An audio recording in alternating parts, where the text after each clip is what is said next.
Scary stories to tell in the dark. Strange and scary things. Pioneers used to entertain themselves by telling scary stories. At night, they might gather in somebody's cabin or round a fire and see who could scare the others the most. Some girls and boys in my town do the same thing today. They get together at somebody's house, and they turn out the lights and eat popcorn and scare one another half to death. Telling scary stories is something people have done for thousands of years. For most of us like being scared in that way. Since there isn't any danger, we think it is fun. There are a great many scary stories to tell. There are ghost stories. There are tales of witches, devils, boogeymen, zombies, and vampires. There are tales of monstrous creatures and of other dangers. There even are stories that make us laugh at all the scariness. Some of these tales are very old, and they are told around the world, and most have the same origins. They are based on things that people saw or heard or experienced or thought they did. Many years ago, a young prince became famous for a scary story he started to tell but did not finish. His name was Mamilius, and he probably was 9 or 10 years old. William Shakespeare told about him in The Winter's Tale. It was on a dark winter's day that his mother, the queen, asked him for a story. "A sad tale's best for winter," he said. "I have one of sprites and goblins." "Do your best to frighten me with your sprites," she said. "You're powerful at it." "I shall tell it softly," he said. "Yon crickets shall not hear it." And he began. There was a man dwelt by a churchyard. But that was as far as he got, for at the moment the king came in and arrested the queen and took her away. And soon after that Mamilius died. No one knows how he would have finished his story. If you started as he did, what would you tell? Most scary stories are, of course, meant to be told. They are more scary that way. But how you tell them is important.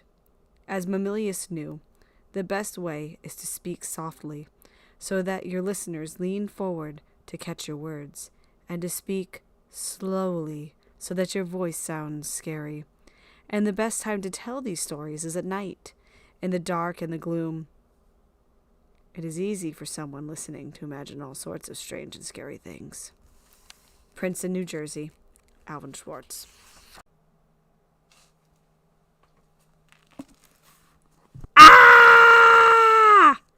This chapter is filled with jump stories you can use to make your friends jump with fright. The Big Toe. A boy was digging at the edge of the garden when he saw a big toe. He tried to pick it up, but it was stuck to something. So he gave it a good hard jerk, and it came off in his hand. Then he heard something groan and scamper away. The boy took the toe into the kitchen and showed it to his mother. "It looks nice and plump," she said. "I'll put it in the soup and we'll have it for supper." That night his father carved the toe into 3 pieces, and they each had a piece. Then they did the dishes, and when it got dark they went to bed. The boy fell asleep almost at once, but in the middle of the night a sound awakened him. It was something out in the street. It was a voice, and it was calling to him. "Where's my toe?" it groaned. When the boy heard that, he got very scared, but he thought, "It doesn't know where I am. It never will find me."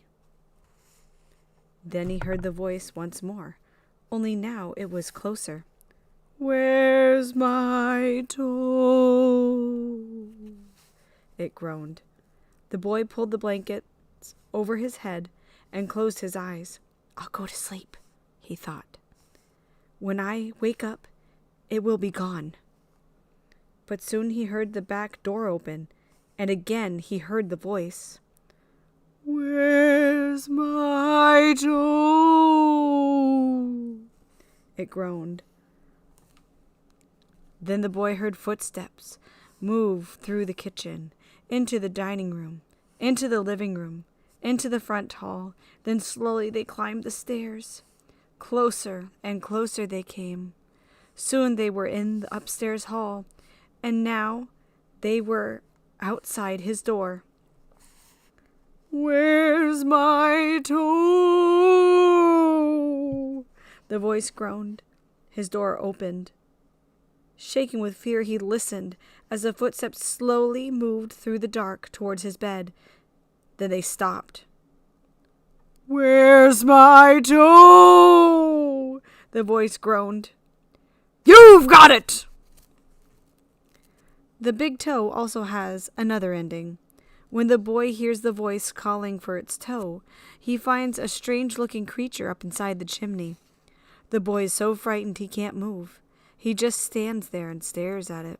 Finally he asks, "What you got such big eyes for?" And the creature answers, "To look you through and through." "What you got such big claws for?" "To scratch up your grave." "What do you got such a big mouth for?" "To swallow you whole." "And what do you got such sharp teeth for?" "To chomp your bones." The walk. My uncle was walking down a lonely dirt road one day. He came upon a man who also was walking down that road. The man looked at my uncle, and my uncle looked at the man. The man was scared of my uncle, and my uncle was scared of that man. But they kept on walking, and it began to get dark.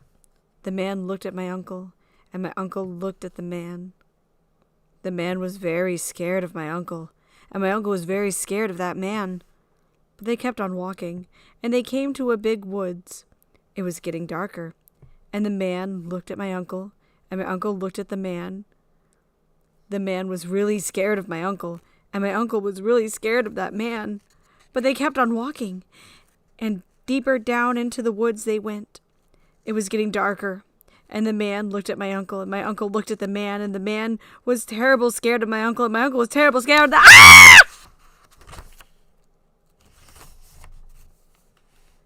What do you come for? There was an old woman who lived all by herself, and she was very lonely.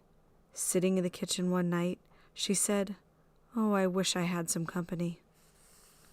No sooner had she spoken than down the chimney tumbled 2 feet, from which the flesh had rotted. The old woman's eyes bulged with terror. Then 2 legs dropped to the hearth and attached themselves to the feet. Then a body tumbled down, then 2 arms, and a man's head.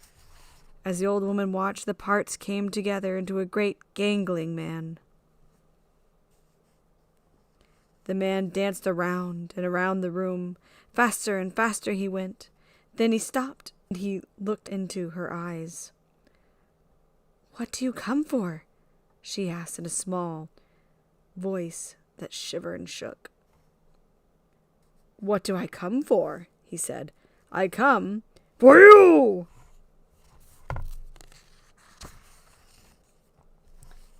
Me Tidody Walker. There was a haunted house where every night a bloody head fell down the chimney. At least that's what people said, so nobody would stay there overnight. Then a rich man offered $200 to whoever would do it, and this boy said he would try if he could have his dog with him. So it was all settled. The very next night the boy went to the house with his dog. To make it more cheerful, he started a fire in the fireplace. Then he sat in front of the fire and waited, and his dog waited with him. For a while nothing happened, but a little after midnight he heard someone singing softly and sadly off in the woods. The singing sounded something like this: "Me Tidody Walker."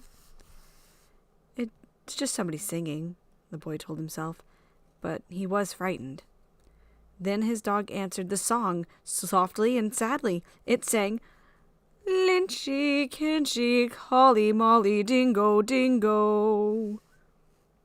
The boy could not believe his ears. His dog had never uttered a word before. Then a few minutes later, he heard the singing again. Now it was closer and louder, but the words were the same. Meet I Doty Walker. This time the boy tried to stop his dog from answering. He was afraid that whoever was singing would hear it and come after them. But his dog paid no attention. It sang, Lynchy, Kinchy, Colly, Molly, Dingo, Dingo. A half hour later, the boy heard the singing again. Now it was in the backyard, and the song was the same. Meet I Doty Walker. Again, the boy tried to keep his dog quiet, but the dog sang out louder than ever. Lynchy, Kinchy, Colly, Molly, Dingo, Dingo. Soon the boy heard the singing again. Now it was coming down the chimney. Meet I Doty Walker. The dog sang right back. Lynchy, Kinchy, Colly, Molly, Dingo, Dingo. Suddenly a bloody head fell out of the chimney. It missed the fire and landed right next to the dog. The dog took one look and fell over dead from fright. The head turned and stared at the boy, and slowly it opened its mouth and...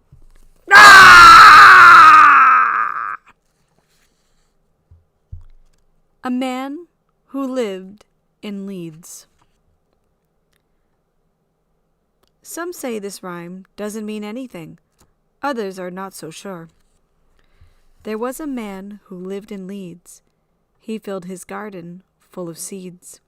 And when the seeds began to grow, it was like a garden filled with snow. But when the snow began to melt, it was like a ship without a belt. And when the ship began to sail, it was like a bird without a tail. And when the bird began to fly, it was like an eagle in the sky. And when the sky began to roar, it was like a lion at my door. And when the door began to crack, it was like a penknife in my back. And when my back began to bleed, I was dead, dead, dead indeed. Old woman, all skin and bone. There was an old woman, all skin and bone, who lived near the graveyard all alone. She thought she'd go to church one day to hear the parson preach and pray. And when she came to the church house stile, she thought she'd stop and rest a while. When she came up to the door, she thought she'd stop and rest some more. But when she turned and looked around, she saw a corpse upon the ground.